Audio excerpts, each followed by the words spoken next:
This is the Celtic Forever podcast. Hello and welcome. I've got John with me today to go over everything Celtic yet again. How are we doing today, John? Hi, all good, thanks. Well, we're back to domestic duty on Saturday, 3 o'clock kick-off, Celtic Park. Celtic versus Dundee. Looking forward to getting back to normal football again, John. What about yourself? It's always good, something to look forward to at the weekends, especially it being a nice Saturday afternoon, 3 o'clock kick-off. Always good, isn't it? That's the best time. I said against St Johnstone that it should be a comfortable win. Obviously, both things were wrong. How do you see it going on Saturday? Do you think it'll be a comfortable win this time? I'll just say aye. You think it'll be comfortable? It's never comfortable for Celtic really these days, is it? No since the start of the season, but if you want an early prediction, I think Celtic will win the game, but will it be close? That's the thing, isn't it? The way Celtic's been playing at Celtic Park recently. We'll start with the team lineups, John. You gave me your score after it, right? What's your team 11? Your first 11? First 11. Well, I don't know actually. Is it going to be the same backline that started against Rangers? Do you think? I think it will. Aye, yeah. I'm thinking that myself. You go give me your team, John, and I'll give you mine. Well, I'll go for the same back four. It's going to be Scales. Next day, Lagerbielke. Taylor on the left, and Johnson on the right. I think for the back four, it's going to be McGregor. Yep. It's going to be Matt O'Reilly, and it's going to be Hatate in the centre of the park because Hatate's fit. Mm-hmm. I don't see any reason why he's not going to start. And the flanks, it's going to be Maeda on left, I think. Who's going to be on the right? I don't know. Who do you think? I'm thinking Yang, on the right. I think Yang will play. That's what I was thinking, Yang, because he's injured, isn't he? Be a badder. So I'm thinking Yang on the right, and he'll go through the middle. And obviously the goalkeeper will be Joe Hart. Yeah, more or less the same as me, John. More or less the same. I'll just quickly run through what I've got as well. Obviously, Hart in goals. Johnson on the right. Lagerbielke and Scales in the middle. Taylor on the left. McGregor, number 6. Matt O'Reilly. Rio Hatate. What's his name again? Maeda on the left. Kyogo up front. And Yang on the right. Yeah, exact same team. Same team. Well, I think that's what everybody's prediction will be, roughly there or thereabouts. You could fling in one of the new boys. You might throw in a wee surprise at home. Maybe, I don't know, one of the new players that I've signed. Or I might go with Thiago Home instead of Hatate. What do you think? No, if Hatate's fit, no chance, no. If Hatate's fit, he's not going to start with anybody else. Well, I was going to say that Hatate's been fit this season. He's not started them. Aye, but at the start of the season. Well, we'll see what happens there. But can you see Turnbull starting? I can't see it myself. No, when you've got Thiago Home and Hatate fit. That's a great point, aye. And I hope you're right as well. So nothing, as you said in the last podcast, nothing against Turnbull. Just Hatate and Thiago Home are better players. It's as simple as that. Aye. All right, score prediction, John. What do you think? 3-0 Celtic. 3-0 Celtic. Right, I'm going for. Don't know. I might get this right. 4-1. I'll go 4-1 Celtic. That's my final prediction for Saturday. All right, you're going for Dundee scoring? I think they'll score. I think. No way, big Scales. I know. Nobody's getting by Scales now. I know Scales and Lagerbielke are going for 3 clean sheets in a row, and we're playing at Celtic Park. But I don't know. Just 4-1, just to be different. Yeah, I'll go 4-1. I hope they keep another clean sheet, obviously, but it's just a prediction, I suppose, isn't it? Well, I hope we're getting 1-7-0, but who knows? It's just a prediction, isn't it? I'm just going for, I don't know, just out there, 3-0, confidence for the last one at Ibrox, I think. I can't see anything other than a Celtic win. I say that about St Johnstone as well, mind you, but I think the confidence will be flying through the team after that one. No fans, depleted team. You've got Alistair Johnston back as well. But what I was going to ask you, what do you think? Nat Phillips, he's no appeared yet for Celtic. Do you think there's a chance of him starting instead of Lager Bielke? If he's fit, aye. Because I don't think Lager Bielke had his greatest game at Ibrox the week before last. So there's a good chance that could happen, aye. I'd like to see what he could offer anyway. I'd like to see what kind of player we've signed there. Well, we'll soon find out. Good in there, good at tackling, no pace. That's for everything I've seen him so far. That's what I've made him. So he's got good attributes, and one attribute that he hasn't got is pace, basically. Yeah. Well, as you say, it's all about timing as a defender, isn't it? Getting in the right positions. So exactly. If he's a good, solid defender, we'll soon find out. If he's no use, we'll find out as well. So if he plays, he plays. If not, it'll be Lager, Bielke and Scales, like we predicted in the lineups. All right, moving on. Sorry, John, on you go. No, I'm just thinking that's I can't see it being anybody else but Lager, Bielke and Scales. Nah. All right, John. All right. We'll just move on. We'll park that there. We'll give our predictions. Good luck to Celtic on Saturday. The Champions League squad was announced yesterday or the day before. And Naroki didn't make it. Siegrist didn't make it. And Bernaby didn't make it. But Scales did. Scales is included in the squad. So that's good for him. Obviously, he's doing really well, the new Liam Scales. So he's in the Champions League squad. But Naroki, Siegrist and Bernaby didn't make it. What do you think of that, John? I didn't know that. I did hear something about it earlier, but I never paid any attention to it. Why is Siegrist not made it? He's been there for a while. Nah, I don't know. I picked Ben instead. I think it's something to do with the Scottish contingent for the Champions League. Right. So they've picked Ben instead. All right. Well, Bernaby and Naroki was there too. I would like to have seen Naroki being included in that. I do like him. Nah, sure they are. I would like to. I'm a bit gutted that he's not involved in it. Right. I suppose it means that if Carter Vickers has made the squad, he must be near full fitness. Aye, he must be. He's due back in a couple of weeks, isn't he? Carter Vickers, we've missed him badly. Aye. He's we did miss him at Ibrox. I mean, if it was Carter Vickers instead of Lager Bielke at Ibrox, I think that would have been a slightly easier afternoon, but we still got the result, and that was the main thing. But Naroki's obviously his injury is long term, so he's missing out in the Champions League. Carter Vickers hopefully be back in a couple of weeks, as you says. What about Bernaby, John? What do you think of him missing the Champions League cut? Well, we haven't really got another left back, which is a bit alarming, isn't it? Yeah, unless he's planning to put Scales in there. He could put Scales in there if we've got other defenders fit. Aye, but no, Naroki's one it's kind of standing out for me.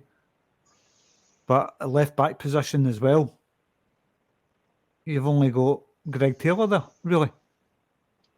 Aye, that's it. That's all I've got, and as I say, Scales, because he can play left back, so we'll go to him as a backup. But I thought it was a bit strange Bernaby not getting picked for the Champions League squad. I don't know what the reason is. I've not looked into it, but he's not there. He's not in the squad. Aye, that's no good news, is it? I mean, we've been saying, how long have we been saying it? We needed another left back. How long have we been saying that?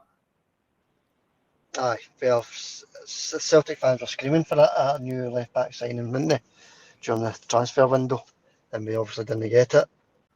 There's no point in talking about it. We never got it. We move on. We see what happens in the Champions League. It's not the strongest squad for the Champions League, if you ask me, but we need to live with it and see what happens. That's it. The team will get tested and stretched, and as you say, see how we come out the other end with the squad that we've got. That's all we can do. All right, moving on. Scotland against England. Did you watch the game? I watched it, aye. Unfortunately. What did you think, the McGregor? Well, mainly McGregor. How do you think McGregor played in the game? The best player on the park, best Scottish player on the park, again, it's McGregor. Calm and composed. Picked his passes, never misplaced a pass. He might have misplaced one pass. But I'll just taking that away from McGregor altogether. The Scotland team were terrible. Absolutely standing watching England like statues, you know. Aye. Well, that whole game was I don't watch international football, John, and I didn't watch the game on Wednesday. I didn't see it, so I can't really comment on it. That's why I was asking you how McGregor got on. Oh, he played well. Just gone by the result, it didn't sound that great. I'll tell you what, it wasn't a great game. It was basically England just passing it about, and Scotland were standing like statues watching them doing it. That's what I took out of that game. I'm thinking, why don't they press these players? There was bits that like England players standing with the ball at their feet, no running around, just standing there, just kind of rolling about their feet, the sole of their feet, you know. Scotland players standing 5 yards after them watching them doing it. I'm like, get stuck in amongst them. Aye. It was that the whole game was like that, and I was like, that's just terrible for Scotland. That's not the Scotland we're used to seeing over the past, I don't know, year or whatever, you know. But no, it wasn't a great game to watch, to be honest with you. Fans were in good form. England fans were singing some unsavoury songs about Craig Brown. Oh, were they? Which I found a bit sickening. Because they did a minute's silence and then they started singing through it, and then during the game they were singing 6 songs about him, you know. That's just typical though, eh? Aye. I'll give you a clue what the song was. We'll mention the word box, you can guess the rest. They remind you of another set of supporters that we'll not mention. But you know, that's just typical of the England fans. Oh, disgraceful, absolutely disgraceful. They're just their fans are. Their team were good. The England team's a good team. We'll get away from the fans. There's no point in talking about that. It's you to talk about football, you know. But the game itself was a poor game. But the England team they're a really good team. You've got to take your hat off to them. You know, they've got players a lot better than the players we'll ever have. I suppose the Scotland players were treating it for what it was, a friendly.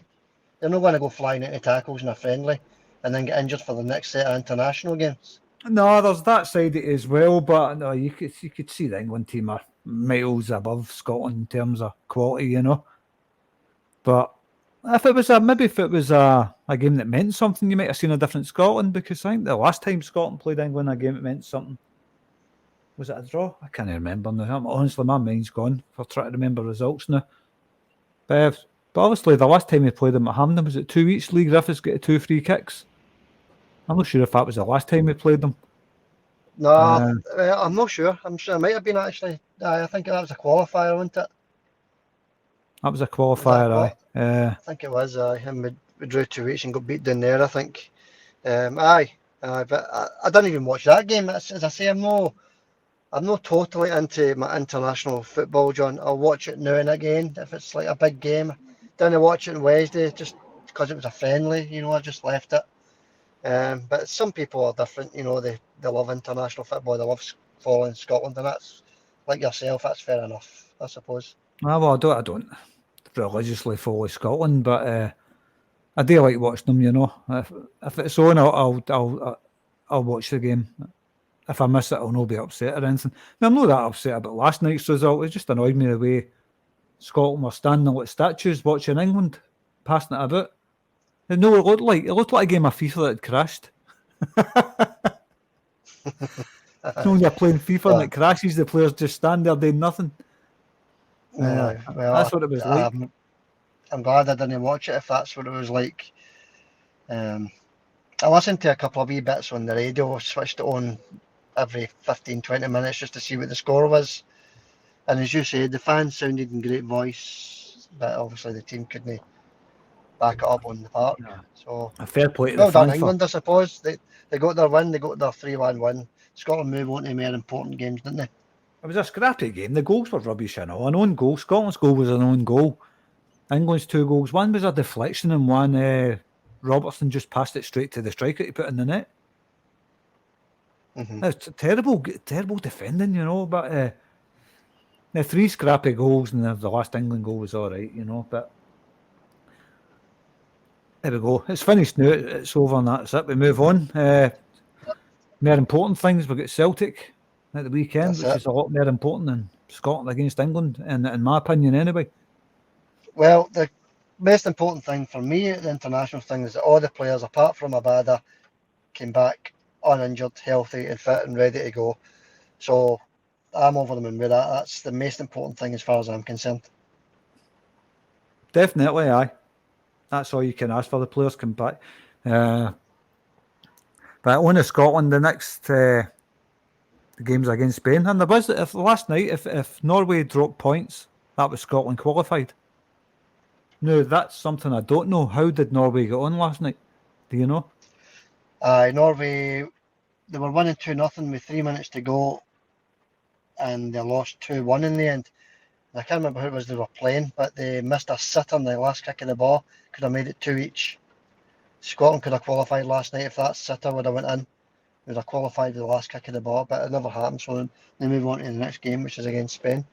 Aye, I knew they were winning 1-0, but I kind of lost interest in but the commentators. I turned the commentators off because McCoist was actually, he was getting on my nerves. Honestly, I can't listen to the guy, McCoist. I just cannot listen to him. I knew it was 1-0, and then obviously McCoist started annoying me, and I turned the sound off on that. He's just starting to do my head in, actually, McCoist. But another co-commentator, I think, was Big Dion Dublin. But so you've just actually told me something I didn't know, because I forgot about it until we started talking about Scotland, and now I know that Scotland need to get something against Spain to qualify. Well, they don't need to. They've still got more games, obviously, after that. But that's it. They need to try. Well, if they're going to do it the next game, they need to beat Spain. So I can't see that happening, because I think Spain won 7-0 last night. So I can't see that happening. That's 2 7-0s in a row, or a 7-0 and a 7-1. I think it was. Spain have won the last 2 games. So they're back on form, firing, scoring plenty of goals. I think Scotland will struggle going on to Spain. If they play the way they did last night, they'll struggle. Scotland games are finished now. We're back into Celtic. The games are going to come up thick and fast. Dundee on Saturday, Feyenoord on Tuesday. Big games, big important games. Feyenoord on Tuesday.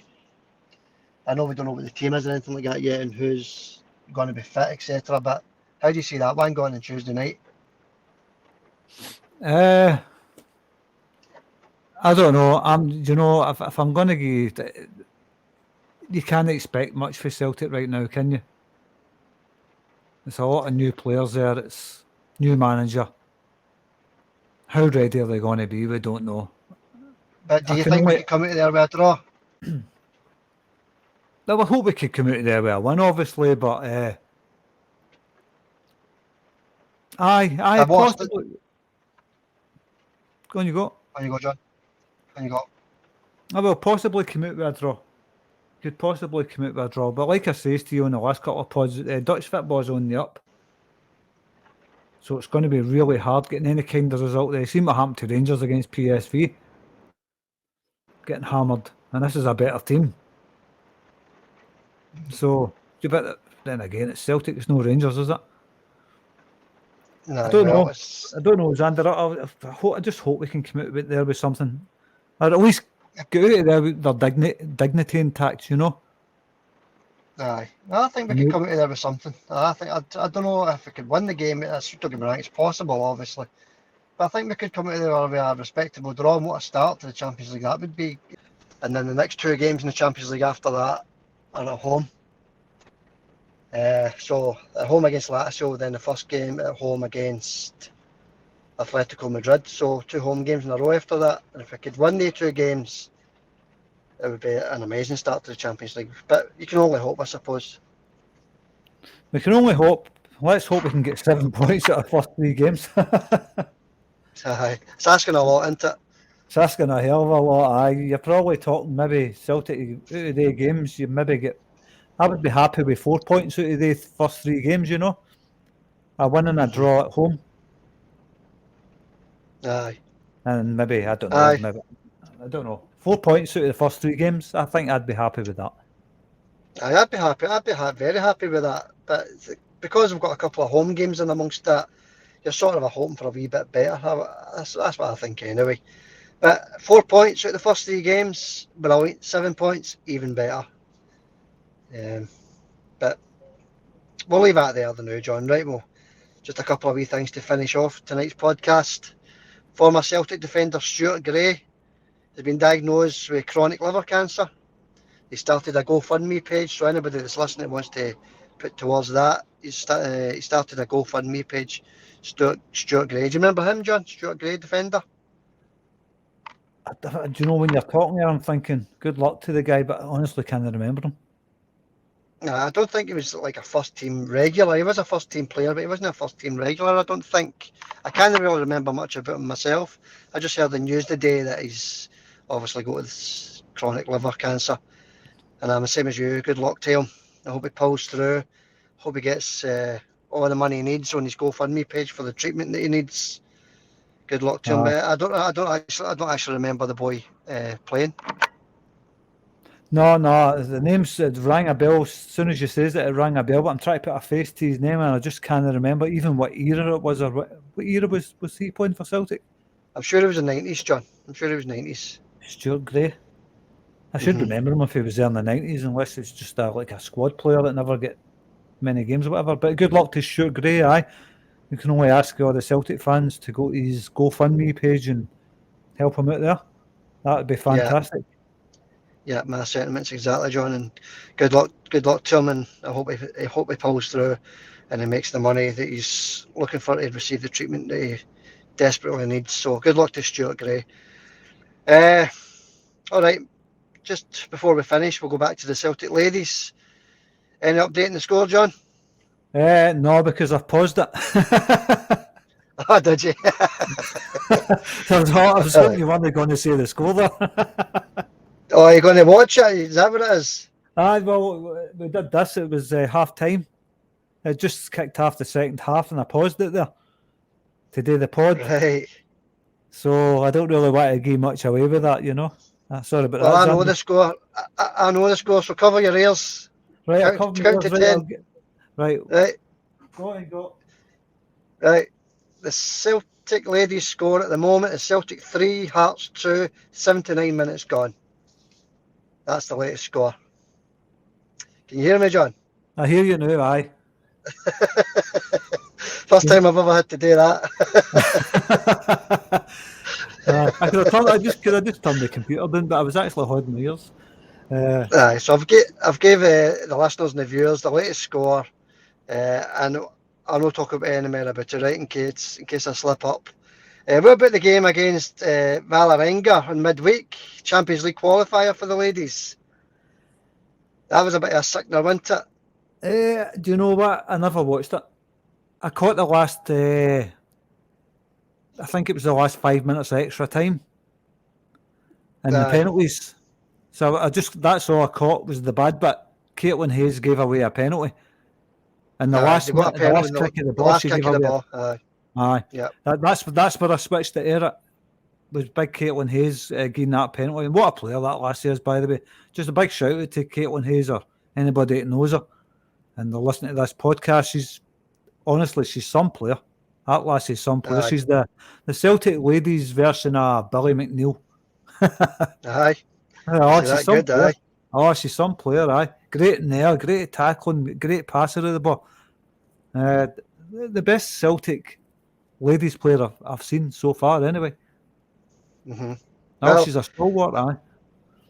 Aye. Well, Vålerenga won 11-10 in penalties, and it went to the goalkeepers, I think, didn't it? It did, aye. The Celtic keeper missed the penalty, unfortunately, aye. I was checking the score. I was a wee bit sick with that. I felt sorry for them. After, going 2-1 ahead and then losing a penalty from the last kick of the ball Aye. and then losing the penalties, and that way, after scoring 10 penalties, you're losing penalties. Aye, So, well, commiserations to the ladies anyway, John. That was a shame, wasn't it? it was a shame. It been good to see them getting through to the group stages of the Champions League, but it's not to be. It's not to be. But I was just on the Valerenga ladies team. They're big lassies. I mean, I don't Aye. mean, I don't like. I don't want to talk about lassies like that, but they were big. Let's say they were big built. They must have been fit if they beat Celtic, so they They must have must been have been. healthy pies over eating. They must have been. Aye, they had a vegan type, but no, they were a couple of big boned lassies, shall we say? Aye, oh well. Well, Aye, good luck to the Valerenga lasses anyway. They've made it through to the Champions League. Celtic need aye. to hope they can do better next year if they win the league or finish second. So good luck to all the ladies, the Celtic ladies especially. Good luck to them. Anything else you want to add, John, before we finish up for the night? Oh no, that's it. If I'll continue watching the Celtic ladies game. See how it goes. Yep. I'm on it Okay. 2 weeks, half time, so I'll continue with that, and I'll let you go for now then, Xander. All right. Good luck to Celtic on Saturday. Good luck to Celtic on Tuesday. We'll do a wee update on Saturday. All right, John. Okay, dokie, Xander. I'll speak to you soon, mate. All right. Hail, hail, buddy. Thanks for that. Catch you later. Hail, hail, mate. Bye bye. Hail, hail. Bye.